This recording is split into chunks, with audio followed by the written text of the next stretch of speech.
இந்தியாவில் Airbus A320 ரக விமானங்கள் இயக்க சிவில் விமான போக்குவரத்து இயக்குநரகம் தடை விதித்துள்ளது பயணிகள் இடையே அதிர்ச்சியை ஏற்படுத்தியுள்ளது.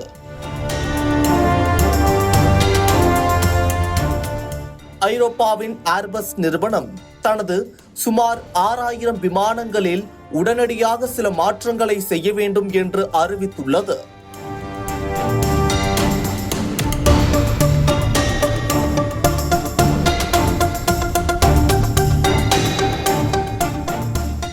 கட்டாய தொழில்நுட்ப மேம்பாடுகள் முடியும் வரை இந்த விமானங்கள் இயக்கப்படாது என்று சிவில் விமான போக்குவரத்து இயக்குநரகம் அனைத்து விமான நிறுவனங்களுக்கும் தெளிவாக அறிவுறுத்தியுள்ளது. இதன் விளைவாக பல விமான நிலையங்களில் இருந்த பயணிகள் அவதியடைந்துள்ளனர். கடுமையான சூரிய கதிர்வீச்சு விமான கட்டுப்பாடுகளின் செயல்பாட்டிற்கு முக்கியமான தரவுகளை சிதைக்கக்கூடும் என்று அஞ்சப்படுவதால் மென்பொருள்களில் மாற்றம் செய்ய வேண்டும் என்று ஏர்பஸ் நிறுவனம் விளக்கமளித்துள்ளது. கடந்த அக்டோபர் 30 ஜெட்ப்ளூ நிறுவனத்தின் A320 விமானம் ஒன்று கட்டுப்பாட்டு கோளாறு காரணமாக தரையிறங்கியதை தொடர்ந்து ஏர்பஸ் நிறுவனம் A320 விமானங்களில் இந்த மாற்றங்களை செய்ய முன்வந்துள்ளது.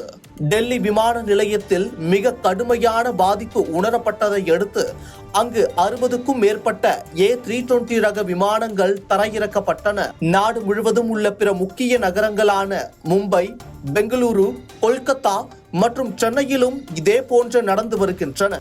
அங்கு மற்ற A320 விமானங்கள் ஒன்றன் பின் ஒன்றாக தொழில்நுட்ப மேம்பாடுகளுக்காக அனுப்பப்படுகின்றன. இந்த புதுப்பிப்பு விமான பாதுகாப்புடன் தொடர்புடையது மற்றும் தொழில்நுட்ப கோளாறுகளின் வாய்ப்பை குறைக்கிறது என தெரிவிக்கப்பட்டுள்ளது. மேலும் நூற்றுக்கணக்கான விமானங்களின் வன்பொருளும் மாற்றப்படலாம் என்பதால் பல வாரங்கள் விமான சேவையில் பாதிப்பு ஏற்படும் என்று கணிக்கப்படுகிறது. புதுப்பிப்பை முடிக்காமல் விமான நிறுவனங்கள் எந்த A320 விமானங்களையும் இயக்கக்கூடாது என்று DGCA உத்தரவிட்டுள்ளது. இந்த விதியை எந்த வகையிலும் தளர்த்த முடியாது, ஏனெனில் இது பயணிகளின் பாதுகாப்பை நேரடியாக பாதிக்கிறது. வழக்கமான செயல்பாடுகள் மீண்டும் தொடங்குவதற்கு ஏதுவாக முழு செயல்முறையையும் விரைவில் முடிக்குமாறு விமான நிறுவனங்களுக்கு நிறுவனம் உத்தரவிட்டுள்ளது.